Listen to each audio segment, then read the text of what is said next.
लेकिन भाई साहब एक बात ध्यान रखना, लोन की रकम, आपकी कमाई, बिजनेस की हालत और आपका क्रेडिट स्कोर देकर ही फाइनल होगा।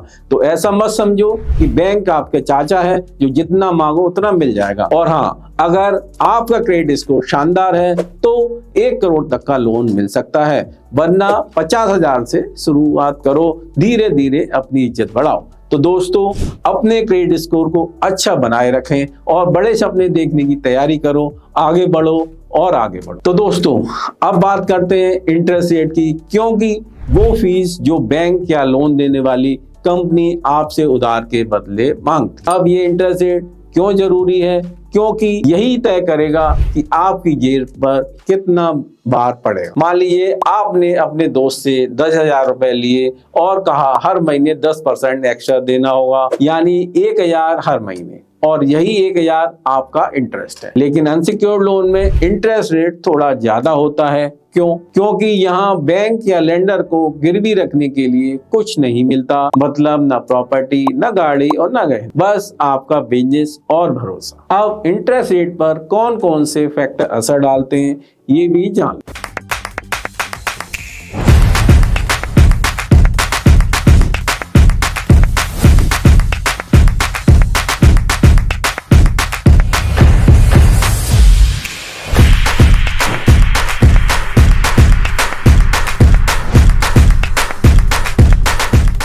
अगर आपका क्रेडिट स्कोर शानदार है तो इंटरेस्ट कम हो सकता है, वरना लेंडर बोलेगा भाई जोखिम है भाई, ज्यादा इंटरेस्ट लेना पड़ेगा। पुराना और एस्टेब्लिश बिजनेस मतलब कम रिस्क, नए बिजनेस वालों को थोड़ा ज्यादा इंटरेस्ट देना पड़ सकता है। बड़ा लोन थोड़ी निगोशिएशन, छोटा लोन फिक्स रेट। अगर मार्केट में रेसेशन है तो इंटरेस्ट रेट ऊपर नीचे हो सकते हैं। और अब बात करते हैं रिपेमेंट टर्म्स की। सीधा मतलब लिया हुआ पैसा वापस कैसे करना है। अनसिक्योर्ड लोन में आपको मंथली ईएमआई ऑप्शन मिलते हैं, यानी आप अपनी कमाई और सहूलियत के हिसाब से ईएमआई चुन सकते हैं। और टेन्योर मतलब कितना टाइम मिलेगा लोन चुकाने के लिए, ये भी आप पर डिपेंड करता है। आमतौर पर 1 से 5 साल तक का टाइम मिलता है, लेकिन ध्यान रहे ईएमआई टाइम पर देना बहुत जरूरी है, नहीं तो लोन देने वाले भैया आपको इंटरेस्ट के साथ गिल्ट भी फ्री में दे देंगे। तो ईएमआई चुकाने की प्लानिंग पहले से ही बना लो,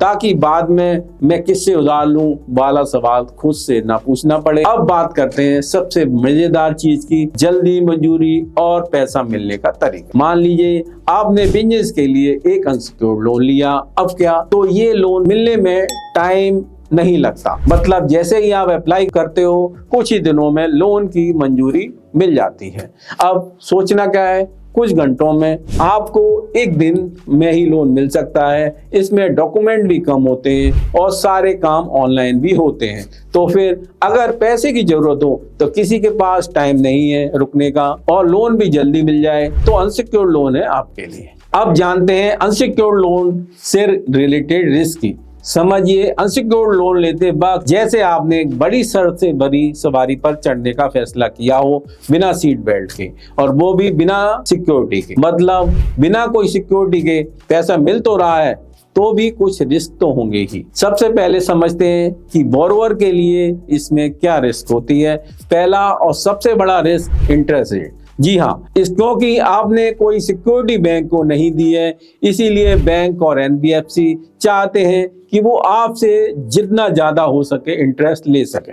दूसरा, पेनल्टी। अगर आपने ईएमआई का भुगतान सही समय पर नहीं किया तो समझिए कि पेनल्टी लग सकती। अब जानते हैं कि लेंडर के लिए इसमें क्या रिस्क है। जब कोई व्यक्ति अनसिक्योर्ड लोन लेता है तो लेंडर के लिए रिकवरी रिस्क होती है, मतलब अगर उधार देने वाला पैसे नहीं लौटाता है तो लोन देने वाले के पास कोई सॉलिड सिक्योरिटी नहीं होती। अब सिक्योरिटी की कमी की वजह से लोन देने वाले को ज्यादा जांच परख करनी होती है, जैसे कि क्या ये ग्राहक सच में पैसे लौटाएगा, क्या इसका क्रेडिट स्कोर अच्छा है, बस ऐसे ही सवाल आ सकते हैं। तो भाई, जब हम जोक्स बेचते हैं और उम्मीद करते हैं कि किसी को हंसी आए, वैसे ही लोन भी बिना किसी सिक्योरिटी के देने में ज्यादा जोखिम होता है। ये समझिए कि उधार लेना और देना दोनों का मजा है, पर बिना रिस्क के कुछ भी नहीं होता। तो बस अगली बार जब आप अनसिक्योर्ड लोन की सोचें तो ध्यान रखना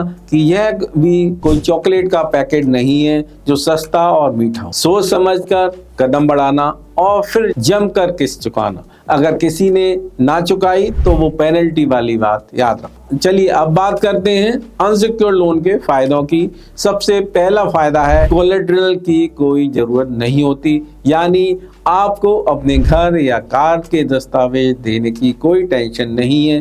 कितना बड़ा रिलीफ है ना ये।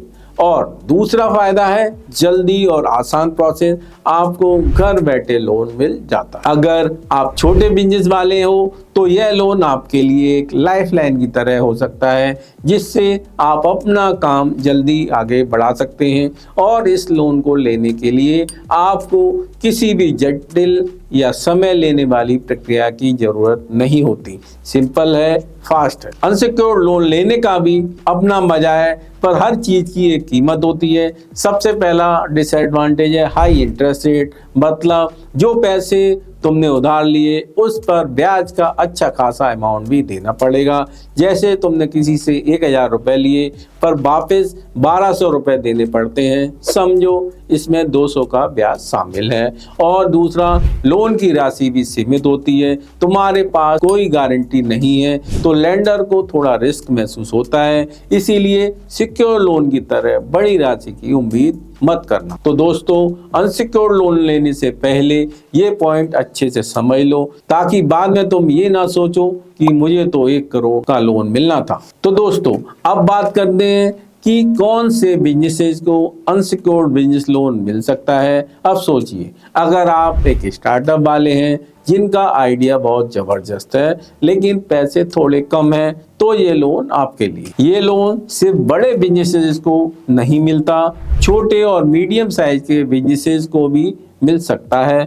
मतलब अगर आपके पास एक छोटी सी दुकान है या ऑनलाइन बिजनेस चला रहे हो तो आप भी अप्लाई कर सकते हो। अब तो मैं यही कहूँगा कि अगर आप घर पे बैठकर अपने अच्छे आइडिया पे काम कर रहे हो और आपने अपनी स्किल से बिजनेस शुरू किया है तो ये लोन भी आपका है, समझे। तो दोस्तों, चाहे आप एक छोटा स्टार्टअप हो, एक मीडियम साइज का एंटरप्राइजेज हो या फिर एक फ्रीलांसर हो, अनसिक्योर्ड बिजनेस लोन हर किसी के लिए है। बस अपने बिजनेस को थोड़ा सा ठोस बना लो और अप्लाई कर लो। अब बात करते हैं सिक्योर्ड और अनसिक्योर्ड लोन में क्या डिफरेंस होता है। तो सबसे पहले ये समझो कि अगर तुम्हें किसी चीज को गिरवी रखना पड़े तो वो है सिक्योर्ड लोन, और अगर तुम बिना किसी सिक्योरिटी के पैसा ले सकते हो तो वो है अनसिक्योर्ड लोन। सिक्योर्ड लोन क्या होता है? ये वो लोन है जिसमें तुम्हें अपना घर, कार या कोई और कीमती चीज बैंक के पास गिरवी रखनी पड़ती है। मतलब अगर तुमने लोन वापस नहीं किया तो बैंक आपकी गिरवी चीज को बेच सकता है। अब आते हैं अनसिक्योर्ड लोन पर। यहाँ कोई गिरवी रखने की आवश्यकता नहीं होती, मतलब तुम बिना किसी चीज को बेचकर लोन ले सकते हो। लेकिन आखिरकार सिक्योर्ड लोन में आपको ज्यादा सावधानी बरतनी पड़ती है, क्योंकि इसमें आपने बैंक या एनबीएफसी को कोई संपत्ति या गारंटी के रूप में सिक्योरिटी नहीं दी होती। वहीं अनसिक्योर्ड लोन में बैंक सिर्फ आपके क्रेडिट स्कोर यानी आपके क्रेडेंशियल को देखता है। इसके अलावा अक्सर आप बैंक को पोस्ट डेटेड चेक सिक्योरिटी के तौर पर देते हैं। अगर आप लोन की किस्त चुकाने में असफल होते हैं तो बैंक या एनबीएफसी आपके खिलाफ चेक बाउंस का केस फाइल कर सकता है, ताकि वह अपना पैसा वसूल कर सके। मान लीजिए आप एक सिक्योर्ड लोन के लिए अपनी दुकान गिरवी रखते हैं। अगर आप समय पर भुगतान नहीं करते तो बैंक आपकी दुकान बेचकर अपना पैसा निकाल सकती है। वहीं अगर आपने अनसिक्योर्ड लोन लिया और चुकाने में चूक हो जाती है तो बैंक आपके द्वारा दिए गए पोस्ट डेटेड चेक्स पर केस कर सकती है। सिक्योर्ड लोन में ब्याज दर कम होती है, जबकि अनसिक्योर्ड लोन में ब्याज दर ज्यादा हो। साथ ही सिक्योर्ड लोन में लोन चुकाने की अवधि लंबी होती है, जबकि अनसिक्योर्ड लोन में यह अवधि छोटी होती है। अगर आप अपने घर को गिरवी रखकर सिक्योर्ड लोन लेते हैं तो बैंक आपको 8% की ब्याज दर पर लोन दे सकती है, और इसे चुकाने के लिए आपको 15 से 25 साल तक का समय मिल सकता है। वहीं अगर आप बिना कोई गारंटी दिए अनसिक्योर्ड लोन लेते हैं तो बैंक आपसे 12 से 15% की ऊंची ब्याज दर लगा सकती है, और इसे चुकाने करने के लिए आपको 3 से 5 साल का ही समय मिलेगा। तो भैया अगर तुम्हारे पास संपत्ति है और तुम गारंटी देने के लिए तैयार हो तो सिक्योर्ड लोन सही रहेगा। लेकिन तुम चाहते हो कि बिना झंझट के जल्दी से लोन मिल जाए तो अनसिक्योर्ड लोन बढ़िया है। तो अब आपके पास 2 ऑप्शन है, बस समझदारी से चुनो और कौन सा सही है ये तुम्हारी जरूरत और हालात पर निर्भर करेगा। ऐसा मत करना कि अनसिक्योर्ड लोन ले लो और बाद में सोचो कहां से चुका पाऊंगा। तो सोच समझ के निर्णय लो, अपने सपनों को उड़ान दो।